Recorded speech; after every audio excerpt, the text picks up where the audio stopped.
औज़ुबिल्लाहि मिनश्शैतानिर्रजीम बिस्मिल्लाहिर्रहमानिर्रहीम क़ालल्लाहु तआला फ़ी सूरतिल हुजुरात या अय्युहल्लज़ीना आमनू ला तरफ़ऊ अस्वातकुम फ़ौक़ सौतिन नबी वला तजहरू लहू बिलक़ौलि कजहरि बादिकुम लिबाद अन तहबत आमालुकुम व अंतुम ला तशउरून। सदक़ल्लाहुल अज़ीम। रब्बि इश्रह ली सदरी व यस्सिर ली अमरी वहलुल उक़दतम मिन लिसानी यफ़क़हू क़ौली। रब्बि यस्सिर वला तुअस्सिर व तम्मिम बिल खैर आमीन या रब्बल आलमीन। नबी करीम सल्लल्लाहु अलैहि वसल्लम के कमाल अदब पर कुरान मजीद में दो आयात मैंने आपके सामने तिलावत की हैं। सूरह हुजरात से ये आयात हैं जिनमें अल्लाह ताला ने इरशाद फरमाया कि ईमान वालों,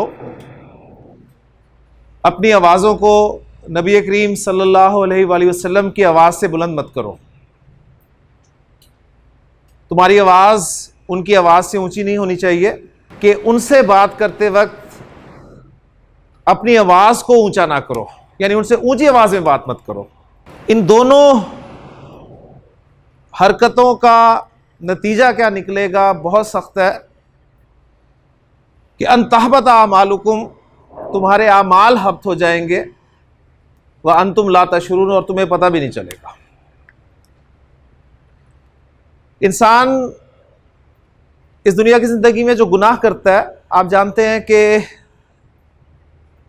इंसान नेकियां भी कर रहा है, गुनाह भी कर रहा है, तो नेकियों के खाते में उसकी नेकियां लिखी जाती हैं, गुनाह के खाते में गुनाह लिखे जाते हैं, और क़यामत के दिन फिर वो डेबिट क्रेडिट होकर जो रिज़ल्ट निकलेगा उसके मुताबिक फ़ैसला होगा।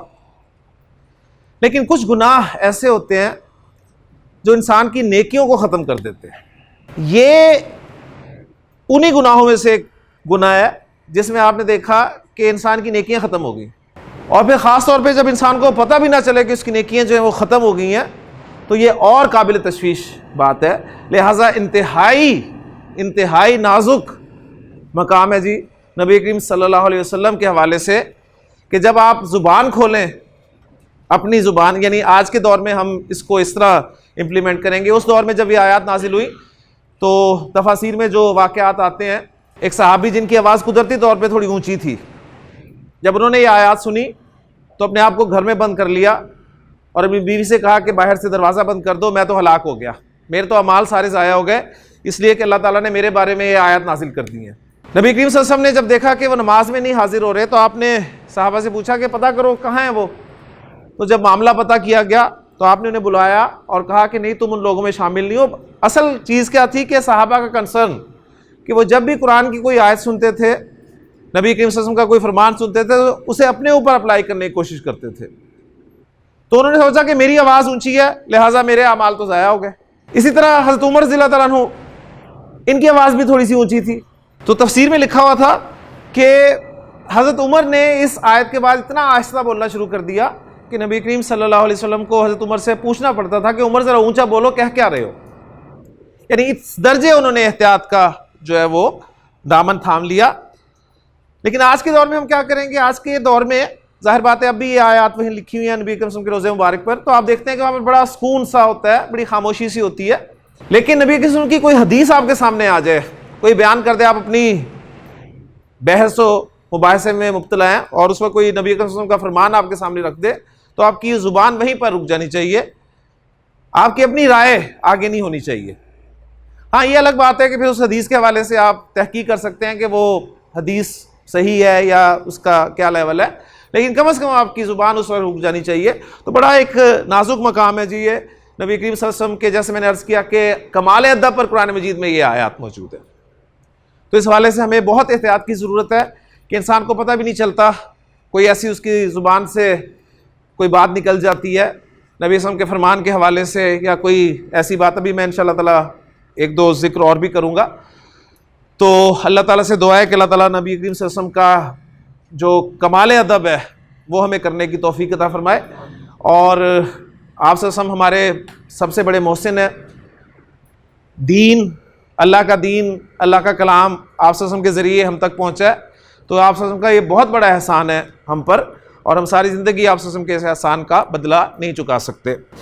और ये आयत आज मैंने इसलिए भी तिलावत की हैं कि आज जो हमारा सबक है वो है फ़ेल नहीं का, और फ़ेल नहीं जैसे मैंने आपको कल बताया था कि फ़ेल अम्र के मुकाबले में होगा, यानी फ़ेल अम्र था हुक्म देना, और नहीं होगा मना करना, ठीक है, यानी डूज़ एंड डोंट्स जो भी हैं कुरान मजीद में वो आपके सामने फ़ेल अम्र और फ़ेल नहीं की सूरत में आएंगे। तो जैसे कि तर्जुमे में भी आपके सामने आ गया कि मत बुलंद करो अपनी आवाज़ों को नबी करीम सल्लल्लाहु अलैहि वसल्लम की आवाज़ से ऊपर, और तुम उनसे मत ऊंची आवाज़ में बात करो जैसे तुम आपस में एक दूसरे से बात करते हो। तो आज का हमारा टॉपिक है जी फ़ेल नहीं। ये टर्मिनोलॉजी आप अम्र बिल मारूफ और नही अनिल मुनकर के हवाले से भी जानते हैं, सुनते हैं। अम्र बिल मारूफ यानी नेकी का हुक्म देना, और नही अनिल मुनकर यानी बुराई से मना करना। तो ये मना करने के लिए आज हम फ़ेल इस्तेमाल करेंगे जी। दो लफ्ज़ हैं, ज़रा पहले उन्हें समझ लें। एक है नहीं, एक है नहीं। नहीं नेगेटिव और नहीं डोंट, ठीक हो गया। अरबी जुबान में नहीं और नहीं दोनों के लिए फेल मुजारे से पहले ला लगाया जाता है जी।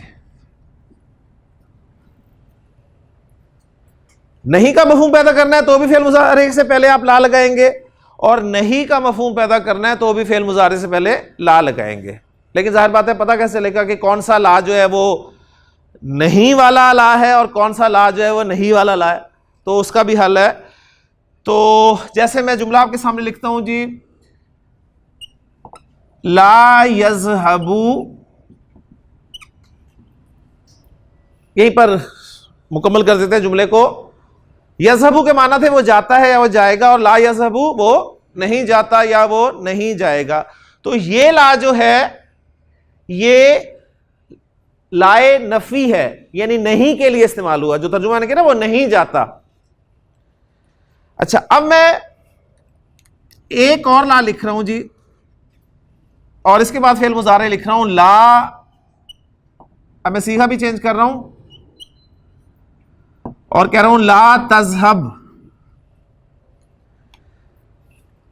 अच्छा, अब अगर इस यज़हबू को भी मैं समझाने के लिए तज़हबू बना दूं तो ला तज़हबू का तर्जुमा आप क्या कर रहे हैं, तू नहीं जाता या तू नहीं जाएगा। ला तज़हब, अब तज़हबू और तज़हब में क्या फर्क है? तज़हबू नॉर्मल फेल मुजारे है और तज़हब फेल मुजारे अखफ है, फेल मुजारे मजूम है। दोनों के शुरू में ला लगा हुआ है। तो अगर नॉर्मल फेल मुजारे आ रहा होगा तो ये ला जो है ये नफी के लिए इस्तेमाल हो रहा होगा, सिंपल नहीं का मफहूम देने के लिए। ला तज़हबू, तू नहीं जाता या तू नहीं जाएगा। और अगर ला के बाद फेल मुजारे अखफ नजर आए आपको, ला के बाद फेल मुजारे अखफ या मजूम नजर आए, तो ये ला जो है ये लाए नहीं कहलाता है, लाए नहीं। तो गोया दो तरह के ला आ गए जी आपके सामने। एक हो गया जी लाए नफी, यानी फेल मुजारे को मनफी बनाने के लिए लाए नफी का इस्तेमाल होगा, और वो लाए नफी जो है वो फेल मुजारे में कोई तब्दीली पैदा नहीं करेगा। जबकि मना करने के लिए जो ला इस्तेमाल होगा उसको लाए नहीं कहा जाएगा, और लाए नहीं जो है ये फेल मुजारे को अखफ या मजूम कर देगा। क्लियर हो गया जी। तो ला तज़हब के माना होंगे तू मत जा, तू मत जा। तो सिंपल जी जो टॉपिक था हमारा फेल मुजारे अखफ या मजूम वाला चल रहा था। तो अब फेल मुजारे मजूम या अखफ किस किस सूरत में हो सकता है जरा याद करें। लम लगता है तो अखफ हो जाता है, लम्मा ये लगता है तो अखफ हो जाता है, इन शर्तिया लगा शुरू में अखफ हो गया, जवाब शर्त में भी फेल मुजारे अखफ हो गया।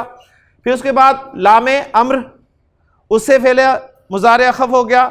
फिर फेल अम्र में फेल मुजारे अखफ हुआ, और आज लाए नहीं ने भी फेल मुजारे को अखफ कर दिया। ठीक हो गया। तो यहाँ पर आज हमारा ये जो फेल मुजारे के तग़य्युरात वाला टॉपिक है मुकम्मल हो जाएगा, ख़त्म हो जाएगा। और मैं मज़ीद कुछ एग्जांपल्स आपके सामने रखता हूँ, मसलन कुछ जुमले बोल लेता हूँ तो आप उन्हें ट्रांसलेट करें। मसलन मैंने उमर से कल कहा था कि उमर सिट डाउन, तो इसकी अरबी क्या थी जी? सिट डाउन यानी अम्र, हुक्म दे रहा हूं मैं। इजलिस, इजलिस के माने है सिट डाउन, इजलिस। अब मैंने कहता हूं कि मत बैठो, डोंट सिट, डोंट सिट, तो क्या लगाऊंगा मैं? लाए नहीं लगाऊंगा फेल मुजारे से पहले, और सेकंड पर्सन को देख मना कर रहा हूं ना, तो तजलिसु से हो जाएगा तजलिस, ला तजलिस, ला तजलिस। तो ये मैंने इसलिए आपके सामने रख दिया कि आप ये ना करेंगे इजलिस माना बैठ और ला इजलिस मत बैठ, यानी ये वाली अरबी नहीं चलेगी। इजलिस पहले अमर बैठ जा, ला तजलिस मत बैठ। क्लियर हो गया जी? तो इसी तरह आगे चलें। हकीम साहब मैं कहना चाहता हूं बाहर मत जाओ, डोंट गो आउटसाइड, ला तखरुज, ला तखरुज, बाहर मत जा, अंदर मत आ, क्या अरबी होगी? ला तदखुल। और अगर आप सबको मैं कहूं कि बाहर मत जाओ तो क्या अरबी होगी? ला तखरू,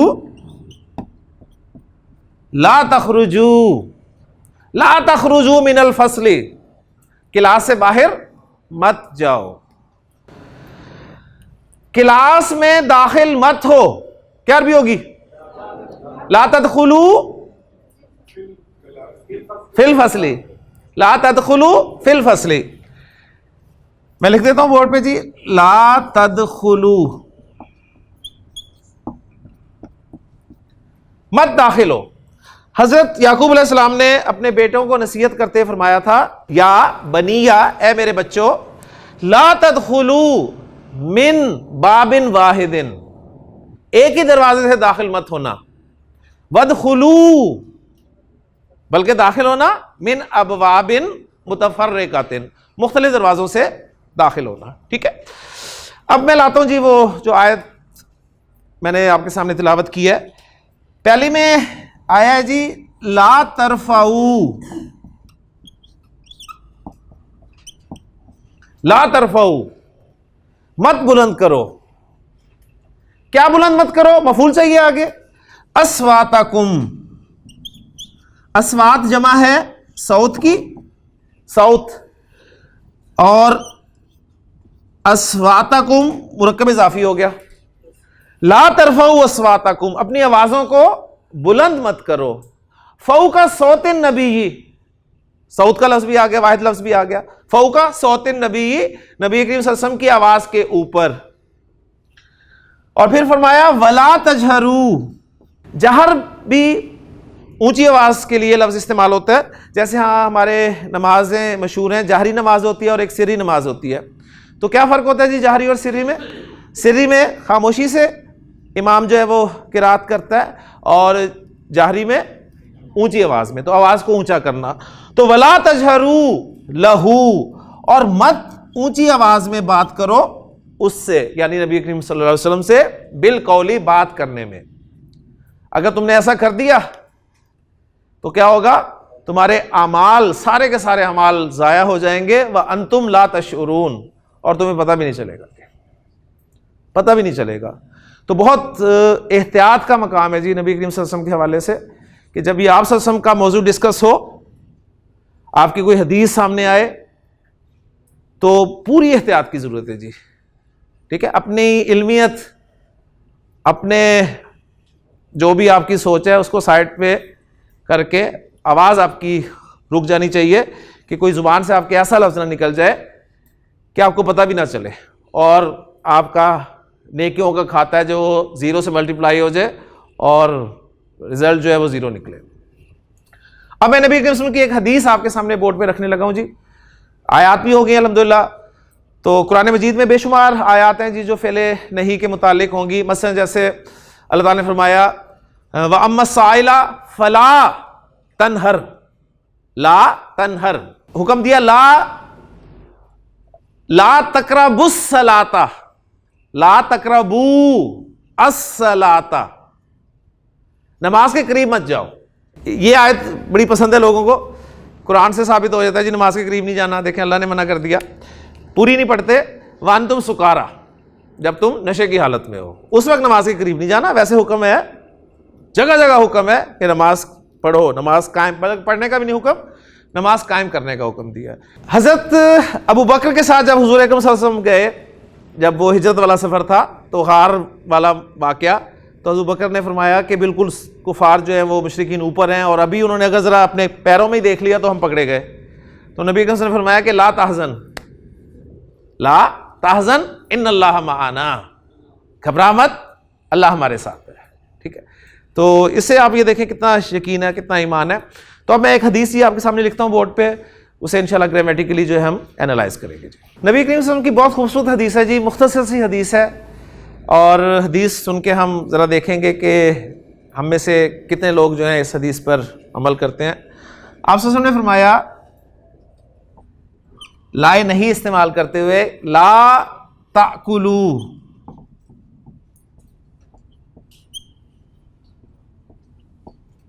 ला ताकुलू, ये असल में क्या था, ताकुलूना।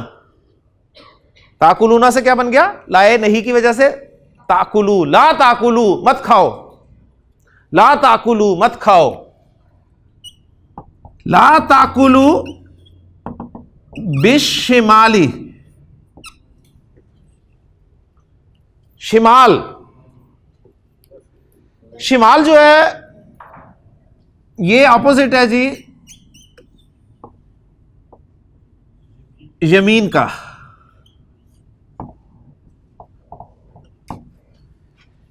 यमीन राइट हैंड और शिमाल लेफ्ट हैंड।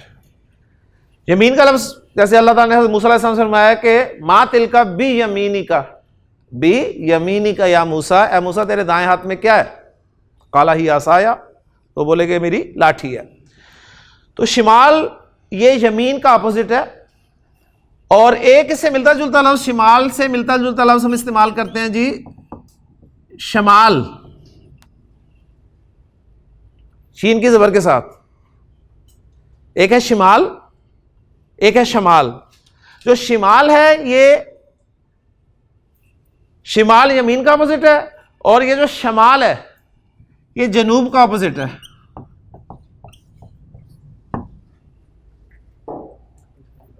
हम इसे भी शुमाल कहते हैं गालिबन, ठीक है ना, बचपन से ये याद किया ना, मशरिक मगरिब शुमाल जुनूब।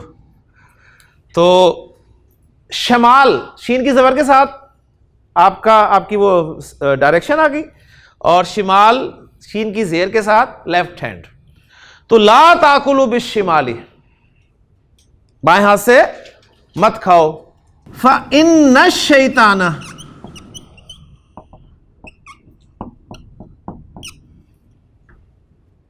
इन्ना के साथ जब भी फा लगा हुआ हो ना, इन्ना के साथ शुरू में फा लगा हुआ हो, फा इन्ना लफ्ज आपके सामने आ जाए, तो इसके माना होते हैं बिकॉज, क्योंकि, इसलिए कि शैतान याकुलू खाता है बिशिमाली,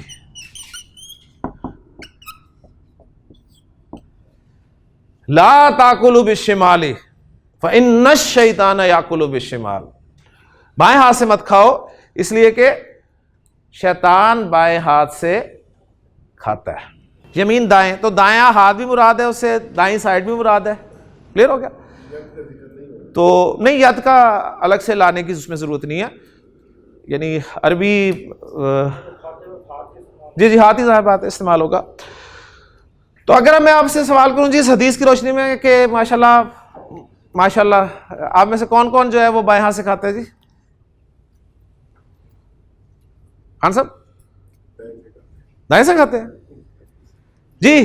बाएं हाथ से कौन खाता है? कोई खाता है? कोई नहीं खाता जी, सब खाते हैं बाएं हाथ से, सब खाते हैं बाएं हाथ से हम जी।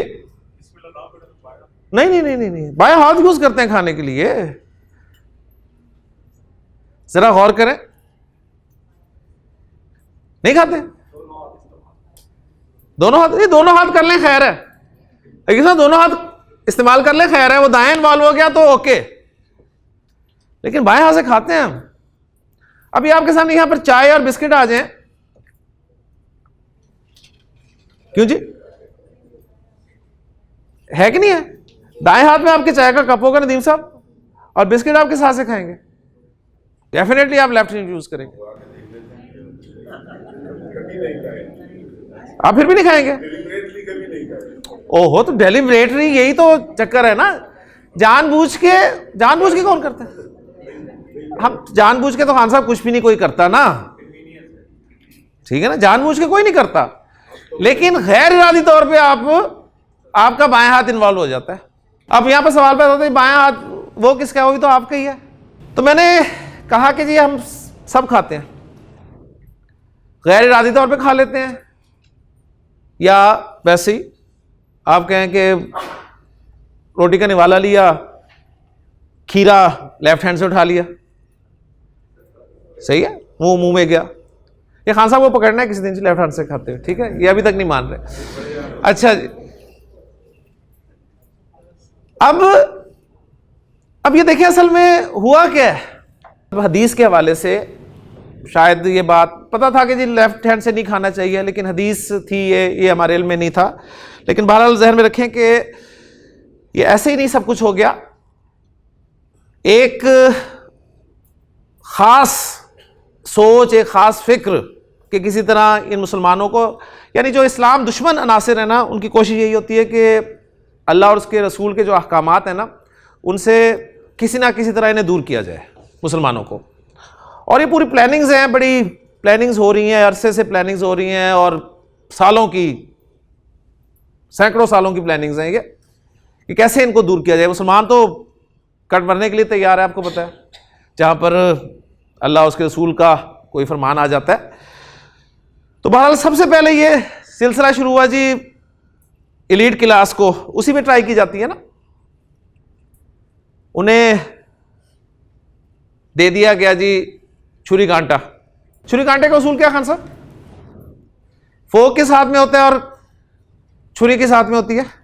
राइट में आपके नाइफ और लेफ्ट में फोक होता है कि नहीं होता? तो अब ये देखिए, ये क्या है? ये जानबूझ के क्या है? उसूल यही है, छुरी कांटे का इस्तेमाल नहीं दिया, उसूल तो यही है ना। आप जितना मर्जी उसूल चेंज कर लें, आप क्या नहीं जी मैं लेफ्ट हैंड से नाइफ इस्तेमाल करूंगा और राइट हैंड से फोक इस्तेमाल करूंगा, लेकिन बहरहाल स्टार्ट यही हुआ है। और एलीट क्लास ने बड़े इसको कबूल किया, ये छुरी कांटे वाला सारा, मतलब पहले शुरू में वो फ्रेंच टोस्ट वगैरह होते थे, वो हो गया, खैर पिज़्ज़ा आ गया है और सब चीज़ें आ गई हैं, तो वो सारा इस हिसाब से। अब लेकिन एलीट क्लास है कितनी? गिनती के लोग हैं ना। आम लोग तो पराठा खाने वाले, सही है ना, पिज़्ज़ा शिज़्ज़ा है नहीं, पिज़्ज़ा वैसे भी नॉर्मली रेंज से थोड़ा सा बाहर ही था। तो अवामुन्नास को कैसे सुन्नत से जो छुड़वाया जाए, उसके लिए क्या आ गया खाने वाला? हाँ जी, वही शावरमा। ठीक ना। अब शावरमा कितना सस्ता हो गया, सस्ते 50 रुपए का शावरमा मिल जाता है, और जिसने शावरमा लेना है 50 रुपए का, वो एक बोतल जरूर लेगा साथ। तो लाजिमन उसके एक हाथ में कोल्ड ड्रिंक होगा और एक हाथ में उसके शावरमा होगा या बर्गर होगा, ठीक है ना। अब ये देखिए, ये अभी कुछ अरसे की बात है, पहले कोई नाम था जी शावरमों का, बर्गर्स का, ये फैसलाबाद में आपके सामने है। तो ये असल चीज ये है कि आहिस्ता आहिस्ता ऐसे लोगों तक पहुंचे हैं कि अब नई नस्ल तो है ही, जो नई नस्ल है वो तो है ही शावरमे की, बर्गर की, पिज़्ज़े की, ठीक है, और उसकी तरबियत इसी बेस पे होनी है जी। यानी एक वक्त आएगा कि हदीस भी शायद सुनाने वाला कोई ना हो आपको कि नबी के सुन की ये भी हदीस है कि बाएं हाथ से मत कर। यानी अब इसमें आप इतने भोले हैं कि जानबूझ के कोई नहीं खाता जी। तो जब आप खा रहे हैं तो उस वक्त तो कम से कम ख्याल रख लें ना। और फिर जैसे लियाकत साहब ने सवाल किया जी, जो होते ही लेफ्टी हैं, सही है, वो खेलते भी उल्टे हाथ से हैं, लिखते भी उल्टे हाथ से हैं, हर काम उल्टे हाथ से कहते हैं, उनके बारे में उलमा कहते हैं कि वो जो मर्जी कर ले उल्टे हाथ से, ठीक है, क्योंकि कोई ऐसी हदीस नहीं है कि जिसे मना किया गया हो कि उल्टे हाथ से मत लिखो। ठीक, ला तक्तुबू बिशिमाली, ऐसी कोई हदीस नहीं है। ठीक, या उल्टे हाथ से तुम ये ना खेलो मत, कुछ नहीं है, खाने का हुक्म है। तो उनका कहना, उलमा का फिर ये कहना है कि हर काम वो उल्टे हाथ से कर सकते हैं, लेकिन जब खाने की बारी आएगी तो वो कोशिश करेंगे दाएं हाथ से खा लेंगे, पूरी कोशिश करेंगे। और इसमें यह बात नहीं है कि जी नहीं मेरा हाथ नहीं चलता। नबी सल्लल्लाहु अलैहि वसल्लम के दौर में एक मरतबा किसी शख्स को आपसे हमने उल्टे हाथ से खाते देखा, आपने उसे मना फरमाया कि उल्टे हाथ से मत खाओ। उसने कहा जी मेरा दायां हाथ नहीं उठता। तो नबी सल्लल्लाहु अलैहि वसल्लम ने फरमाया कि तुम्हारा दायां हाथ ना ही उठे अब। तो कहा जाता है कि फिर उस शख्स को किसी ने अपना दायां हाथ उठाते हुए नहीं देखा। अब आप यहां सोचते होंगे कि अल्लाह के रसूल तो रहमतुल्लिल आलमीन है, उन्होंने बद्दुआ कैसे दे दी एक शख्स को, ये वो सारे इस किस्म के ख्यालात। तो ये भी सुन लीजिए, उलमा लिखते हैं कि नबी करीम सल्लल्लाहु अलैहि वसल्लम की ये बद्दुआ नहीं थी, बल्कि ये भी आपकी रहमत का ही मजर था। इसलिए कि नबी करीम सल्लल्लाहु अलैहि वसल्लम के हुक्म को डायरेक्ट डिनाई करने वाला, उसका अजाब क्या होगा, यानी उसकी सजा आप सोच भी नहीं सकते। तो अल्लाह के रसूल ने अगर उसे बद्दुआ दी तो यह भी आपकी रहमत का ही मजर था कि उसे सजा दुनिया में मिल गई। जी, उस अजाब से बच गया, वो जो हमेशा चलने वाला अजाब था। तो नबी करीम सल्लल्लाहु अलैहि वसल्लम की यह भी रहमत का मजर था कि आपने उसे कहा कि तुम्हारा हाथ ना उठे, और उसका हाथ फिर किसी ने उठते हुए देखा नहीं। अच्छा, अब इसमें फिर कुछ लोग पूछते हैं, सवाल करते हैं जी जिसका दायां हाथ ही ना हो वो क्या करे? कोई दायां हाथ कट गया किसी का तो वो क्या करे? ठीक, अब माशाल्लाह इतने दीन जानने वाले आप भी हैं कि उसके लिए मजबूरी है, सही है ना, वो फिर अपना लेफ्ट हैंड इस्तेमाल कर सकता है, उसके लिए मजबूरी, उसका दायां हाथ है ही नहीं। ये तो उस सूरत में है ना कि जिसका दायां हाथ हो, अल्लाह ने उसे दायां हाथ अता किया, और उस दाएं हाथ के बावजूद, और बात खान साहब की भी सही है कि जानबूझ के कोई नहीं खाता, हम मुसलमान कम से कम बाकी जानबूझकर ऐसी कोई हरकत नहीं करेंगे, लेकिन वो हमारा तर्ज ज़िंदगी इस किस्म का हो गया है कि हमें पता ही नहीं चलता। हमारी मासूमियत का, हमारे भोलेपन का फ़ायदा इस्लाम दुश्मन अनासिर जो उठा रहे हैं। बस इसकी मोटी सी एग्जांपल मैं आपको दूं कि अब ये फैशन के नाम पे आप देख लें, यानी फैशन कैसे कि औरत को छुपा के रखा गया दीन में, तो औरत को कैसे उन्होंने बाहर निकाला, सही है, यानी उसके इवन आप कह लें कि फैशन के नाम पे उसके कपड़े कम से कम करते करते करते करते कहां तक ले गए जी। अब नबी करीम सल्लल्लाहु अलैहि वसल्लम ने यह भी फरमाया, यानी उसके बाद फिर मतलब लिबास के हवाले से ओपन है, कोई लिबास में ये शलवार कमीज कोई इस्लामी लिबास नहीं है, ये भी मैं आपको बता दूं। आपसे पूछे ना इस्लामी लिबास आओ, कहें शलवार कमीज इस्लामी लिबास नहीं है। लिबास के हवाले से दीन हमारा सिर्फ यही बताता है कि लिबास दो शराइत के साथ आप कोई भी पहन सकते हैं। एक तो लिबास आपका इतना तंग ना हो कि आपके जिस्म के खदोखाल जो हैं वो उसमें नुमाया हो, और दूसरे इतना बारीक ना हो कि आपका जिस्म उसमें से झलके। इसलिए आपने फरमाया कि बहुत सारी खवातीन के बारे में खासतौर पर ऐसे फरमाया आपने कि ऐसी भी खवातीन होंगी जो लिबास पहनने के बावजूद बेलिबास होंगी। तो उसमें यही चीजें आप आज ये फैशन क्या है हमारे ये टाइट्स वगैरह ये क्या है देख लें आप, यानी ये फैशन के नाम पे ही है ना, यानी कहाँ ये सिलसिला होता था, लेकिन आज उसी फैशन में देखें कहाँ से कहाँ चले गए हम। अब इसे आप भोलपन कहें, मासूमियत कहें, मुझे नहीं समझ आती जी ये क्या है। असल देख देख के जी कर कर के अब औरत को कहाँ तक देखें जी वो ले गए कॉन्फिडेंस के नाम पे, सेल ही नहीं होती जी, बिल्कुल यही चीज है ना सारी। तो ये हम इतने भोले हैं जी डॉक्टर साहब, ये भोलपन है हमारा, ये चक्कर है क्या। उसके बाद देखें जी, अब औरतें तो चले वो जहां तक ले गए, अब मर्द माशाल्लाह, मुझे याद है वाले साहब पैंट पहना करते थे, तो वाले साहब की पैंट जो है वो यहां तक होती थी, यानी यहां तक पैंट आती थी उनकी, वो इतनी लंबी उनकी वो कमीज होती थी, वो यहां तक कमीज होती थी और पैंट वो बांध के यहां तक लेके आते थे। अब वो देख लें पैंटें जी कहां तक जा रही है, नहीं सर, ठीक है। यानी अब मर्द के लिए दीन ने लाजमी रखा कि वो अपने टखने जो है वो नंगे रखे, और औरत जो है वो अपने टखने ढक के रखे। तो अब देख लें क्या हो गया, औरत के टखने जो है नंगे हो गए सही है ना, फैशन। और मर्द के ढकने जो है वो ढक गए, यानी आपका लिबास जो भी है, पैंट है, जो भी है, ट्राउजर है, वो सारा देखिए नीचे जा रहा है। और फिर वो इतना नीचे जा रहा है कि माशाल्लाह वो पता है छोटी शर्ट्स आ गई हैं, पैंटी नीचे हो गई हैं, सही, बाल ऊपर हो गए थे, वो शुक्र है अब कुछ नीचे हो गए हैं, पहले वो ऊपर थे, पैंटें नीचे थी, अजीब ही सूरत हाल थी। अब ये फैशन के नाम पे पता नहीं क्या से क्या होता जा रहा है जी। ये हमारी बहरहाल आप कह लें दीन से दूरी है। अगर ये बातें हम डिस्कस नहीं करेंगे, अभी भी हम अपनी नई नस्ल को ट्रांसफ़र नहीं करेंगे, तो रिजल्ट्स आपके सामने होंगे जी। उन्हें कोई बताने वाला भी नहीं होगा कि नबी अकरम सल्लल्लाहु अलैहि वसल्लम ने ये भी फरमाया।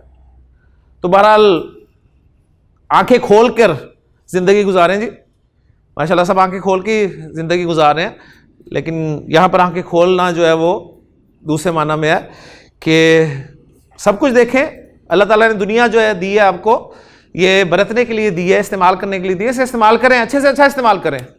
हमारा दिन मना नहीं करता, लेकिन कोशिश ये करें कि कोई ऐसा काम ना करें जिसमें अल्लाह और उसके रसूल की नाफरमानी होती हो। तो अल्लाह ताला से दुआ है कि जी अल्लाह ताला हमें जो है वो सुनने की, समझने की, याद रखने की और फिर अमल करने की तौफीक अता फरमाए। ले जी, अब मैं आखिरी जो हमारी क्लास के 15-20 मिनट हैं उसमें मैं टॉपिक हमारा मुकम्मल हो गया अल्हम्दुलिल्लाह।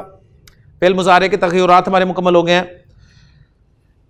नॉर्मल फ़ेल मुज़ारे, खफीफ या मनसूब फ़ेल मुज़ारे, अखफ़ या मज़ूम फ़ेल मुज़ारे, ये सारी शक्लें हमने मुकम्मल कर ली हैं। कैसी हुई शक्लें, क्या वजूहात हुई इनके खफीफ या अखफ़ यानी मंसूब या मजूम होने की, वो सब पढ़ लिया।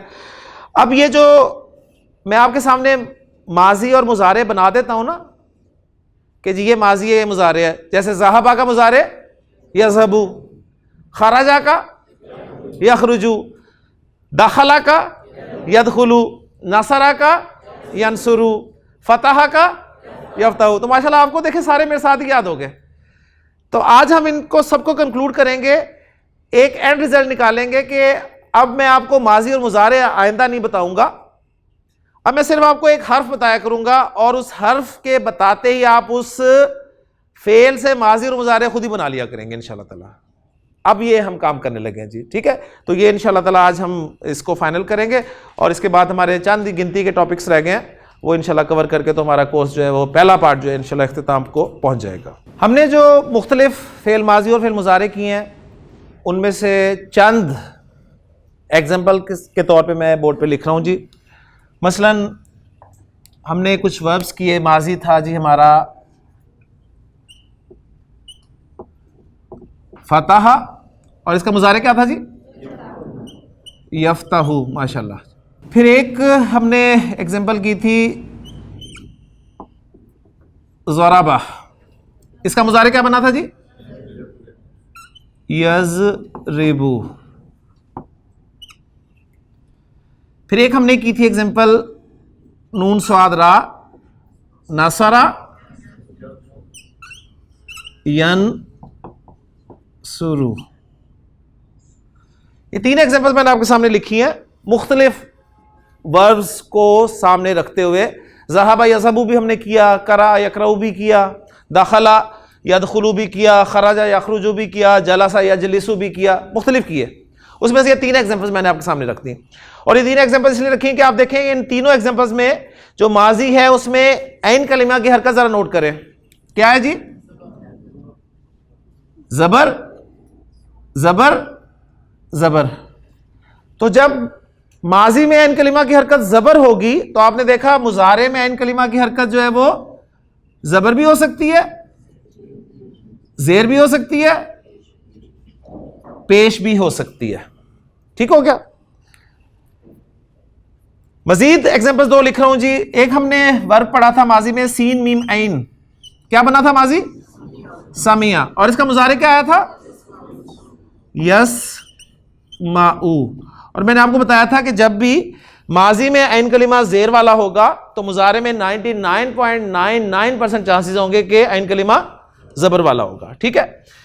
लेकिन 0.01% चांसेस ये होंगे कि मुजारे जो है वो ऐन कलिमा जेर के साथ आ जाए, जैसे हसीबा यासिबू। दो एग्जांपल्स ये मैंने दे दी, यानी माजी में ऐन कलिमा जेर वाला और मुजारे में ऐन कलिमा जबर और जेर वाला। ठीक हो गया। और एक हमने एग्जांपल की थी जी काफ रा मीम मादे से करूमा, और मैंने आपको बताया था जब भी माजी में दरमियान वाला हर्फ पेश के साथ होगा उसका मुजारे लाजिमन पेश के साथ होगा। ये 6 एग्जांपल्स मैंने आपके सामने रख ली जी। आज हम इन 6 एग्जांपल्स को स्टैंडर्ड मानेंगे। भाई मुख्तलिफ लफ्ज़ हैं, बेशुमार एग्जांपल्स हैं, उसमें से ये 6 एग्जांपल्स हमने ले ली। फतह यफ्तहू, ज़रबा यज़रिबू, नसर यंसुरू, समिया यस्मऊ, हसीबा यहसिबू, करुमा यकरुमू।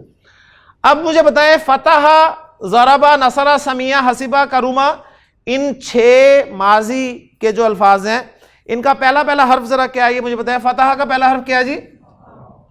फा।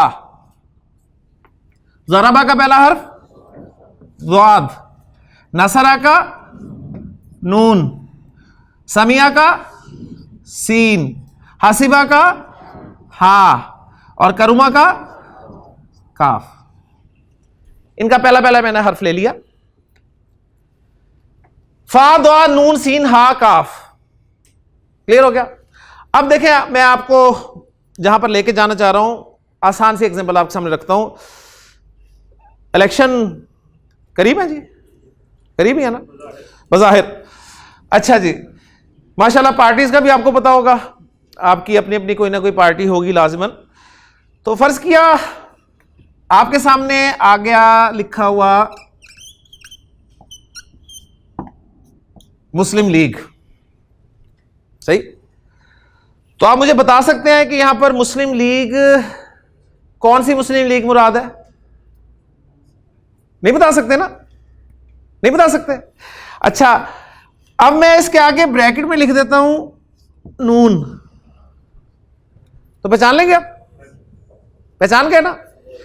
अच्छा, अगर मुस्लिम लीग के आगे लिखा होता काफ, फिर भी पहचान लेते, ठीक है। फिर अगर लिखा होता जीम, सारों को पहचान लेंगे। यानी असल में क्या है, ये जो ब्रैकेट में लिखा है ना, इससे आपने पहचाना है कौन। ठीक हो गया। तो अब जो हम काम करेंगे ना, अब हम ये करेंगे कि मैं आपके सामने रखता हूं मादा जी दाल, खा और लाम, और आपसे कहता हूं जी इसका माजी मुजारे बनाएं। आपने बनाना नहीं अभी, मैं कहता हूं जिससे माजी मुजारे बनाएं तो आप बना लेंगे फौरन, क्योंकि आपने याद किया हुआ है कि दखला यदखुलू, सही है, ये आपने याद किया। अगर फर्ज किया आपने याद ना किया होता, इसके अलावा कोई 3 लेटर्स पर मुश्तमिल लफ्ज आ जाता है और आप उसे माजी मुजारे बनाना चाहते हैं, तो अब आपने देखनी है डिक्शनरी। 2 सोर्सेज है ना हमारे पास, डिक्शनरी है कुरान। तो डिक्शनरी आपने खोली, डिक्शनरी में आपको दाल, खा, लाम के आगे लिखा हुआ ब्रैकेट में मिल गया जी नून, सही है। तो आप फौरन समझ गए कौन सा ग्रुप है, ये नसरा यंसुरू ग्रुप है। आपने फौरन क्या किया, इस दाल, खा, लाम को उस नसरा यंसुरू ग्रुप में फिट कर दिया, तो क्या बन गया ये दखला यदखुलू। ये फायदा हुआ हमें, सही है। इसी तरह ऐन, लाम और मीम 3 हुरूफ आ गए जी। अब मैं आपसे कहता हूं जी इसका माजी मुजारे किस किस को याद है? माजी मुजारे, अच्छा, लेकिन कंफ्यूजन ये हो सकती है कि जिसको याद नहीं वो है कि अलामा है कि अलिमा है कि अलुमा है, और मुजारे पता नहीं यालमू है कि यालिमू है कि यालुमू है, क्या है। इसका हल मैं देने लगा हूं आपको कि किसी भी मादे को आप माजी मुजारे किस कॉम्बिनेशन में लाना चाहते हैं, डिक्शनरी कंसल्ट करने के लिए आपको अल्फाबेटिकली जाना पड़ेगा उस मादे तक, और आगे ब्रैकेट में आपको लिखा हुआ मिलेगा जी सीन। जब आपने सीन लिखा हो देखा तो फौरन पहुंच गए, कौन सा कॉम्बिनेशन, समिया यस्माऊ। तो आप फौरन ऐन लाम मीम को समिया यस्माऊ के पैटर्न पे ढाल देंगे तो क्या बन जाएगा, ये आलिमा यालमू, अलिमा यालमू। अब हालांकि देखिए, अगर मैं आपको अलिमा बता देता ना कि अलिमा इसका मुजारे बताएं, तो आप 99.99% पर अमल करते हुए यहां पर जाते, यालमू ऐसे ही करते ना, और कंफर्म हो गया। अब ये डिक्शनरी ने कंफर्म कर दिया कि ये इसी तरह है, अलिमा यालमू ही है। क्लियर हो गया? तो ये जो 6 कॉम्बिनेशंस मैंने आपके सामने लिखे हैं माजी और मुजारे के, माजी और मुजारे के 6 कॉम्बिनेशंस, इनको ग्रामर की इस्तिलाह में क्या कहते हैं ये मैं बताने लगा हूं आपको। ये मैंने टॉपिक डिले कर दिया था, इतना डिले कर दिया कि एंड तक मैं ले गया, इसलिए कि स्टूडेंट अक्सर घबरा जाते हैं कि जी ये क्या मुश्किल टॉपिक है, लेकिन मुश्किल कुछ नहीं है। अब आपके लिए मुश्किल नहीं होगा कि अब आप चाहते ये हैं कि कौन से 3 हुरूफ जो हैं वो माजी और मुजारे में किस तरह इस्तेमाल होंगे, ये जानना चाहते हैं। तो इसके लिए आपको डिक्शनरी कंसल्ट करनी पड़ेगी, और ये टॉपिक ग्रामर की इस्तिलाह में जो टॉपिक कहलाएगा, ये कहलवाएगा जी अबवाब, ये कहलाएंगे जी अबवाब। अबवाब जमा है बाब की, बाब मीन दरवाजा। तो ये 6 अबवाब हैं जी, 6 अबवाब। माजी में इन 6 के 6 बाबों के 3-3 हुरूफ हैं, 3-3 हुरूफ है ना। फतह 3, ज़रबा 3, नसरा 3, समिया 3, हसीबा 3, करुमा 3। 3 वाला अरबी जुबान में इसको कहा जाता है सुलासी, सुलासी, ठीक है, 3 वाला अबवाब सुलासी। और माजी में आप देखें सिर्फ वही मादे के 3 हुरूफ हैं, उसके अलावा और कुछ नहीं है। तो इस एतबार से इस पूरी कैटेगरी का नाम बच जाता है अबवाब सुलासी मुजर्रद। तो अब देखिए, मैंने नाम सबसे आखिर में लिखा है, वरना नॉर्मली मैं टॉपिक पहले लिखता हूं और उसके बाद समझाता हूं। अगर मैं पहले आते लिख देता ना अबवाब सुलासी मुजर्रद पढ़ेंगे आज हम, आपने परेशान हो जाना था कि अबवाब सुलासी मुजर्रद पता नहीं ये क्या है। तो ये कुछ भी नहीं है। अब आप याद रख लेंगे अबवाब से मुराद क्या है, माजी मुजारे का कॉम्बिनेशन। अबवाब जमा है बाब की, माजी किस तरह आना है, मुजारे किस तरह आना है, ये आपको बाब बताएगा। सुलासी से इसलिए कहा है कि मादे के 99.99% जो फेल हैं उनके 3-3 हुरूफ होते हैं। और मुजर्रद इसलिए कहा है कि माजी के पहले सीखे में सिर्फ वही 3 हुरूफ हैं मादे के, और उससे एक हर्फ भी जायद नहीं है, ठीक। और यह हमें बताएगा, बल्कि बता रहा है कि पार्ट 2 में हमने कुछ और अबवाब पढ़ने हैं जो कि अबवाब होंगे, सुलासी होंगे, लेकिन मुजर्रद नहीं होंगे, मजीद फी होंगे, ठीक है। तो ये पार्ट 2 की तैयारी मैं आपको करवा रहा हूं। तो ये 6 जो है ये सुलासी मुजर्रद अबवाब हैं आपके। इसके बगैर भी हमारा काम चल रहा था, लेकिन अब चूंकि आप माशाल्लाह समझ गए हैं तो डिक्शनरी आप कंसल्ट कर सकते हैं। अरबी डिक्शनरी कंसल्ट करना चाहते हैं, कौन सा मादा उसे माजी मुजारे में क्या बनाऊं, सही। तो उसके लिए आपने फौरन अल्फाबेटिकली डिक्शनरी में जाना है, सीन पर जाना है, सीन मीम ऐन उसे देखना है, और उसके आगे आपको लिखा हुआ मिल जाएगा सीन। सीन के आगे सीन ही मिल गया तो आपको पता चल गया कि ये समी अस्मा है। डिक्शनरी में देखा आपने हा सीन बा, और उसके आगे आपको लिखा मिल गया सीन, हा सीन बा के आगे लिखा हुआ मिल गया सीन। तो आपने उसका माजी मुजारे क्या बनाना है, हसीबा याहसबू, हसीबा याहसबू। तो कुरान में हमारे मुसहफ में यही इस्तेमाल हुआ है, याहसबू अन्ना मालहू अखलदा, ठीक है। तो डिक्शनरी कंसल्ट करने का तरीका ये भी मैंने बता दिया। अक्सर स्टूडेंट सवाल करते थे डिक्शनरी कैसे देखनी है, हमें बता दे। तो डिक्शनरी, अरबिक डिक्शनरी देखना जरा मुश्किल काम है, यानी इसमें सबसे पहले आपको रूट लेटर्स पता होने चाहिए कि वो रूट लेटर्स क्या हैं किसी भी काम के लिए, तो वो जानना जो है मुश्किल होता है। तो बहरहाल ये 6 बाब हैं, आपकी बुक है उसमें एक पेज है सफ़ा नंबर 117, सफ़ा नंबर 117, ये पेज आप देख रहे हैं, ठीक हो गया। इस पेज पे देखें आप, कॉलम्स बने हुए, मुख्तलिफ कॉलम्स बने हुए हैं। कॉलम्स में पहले कॉलम में लिखा हुआ है जी मादा, मादा मतलब रूट लेटर्स 3, और आगे बाब का नाम लिखा हुआ है, और अगले कॉलम में ब्लैंक छोड़ दिया गया है माजी और मुजारे। जैसे लिखा हुआ है सीन जीम दाल और आगे लिखा हुआ है नून, तो इससे आपने माजी मुजारे बना देना है, सजदा यस्जुदू।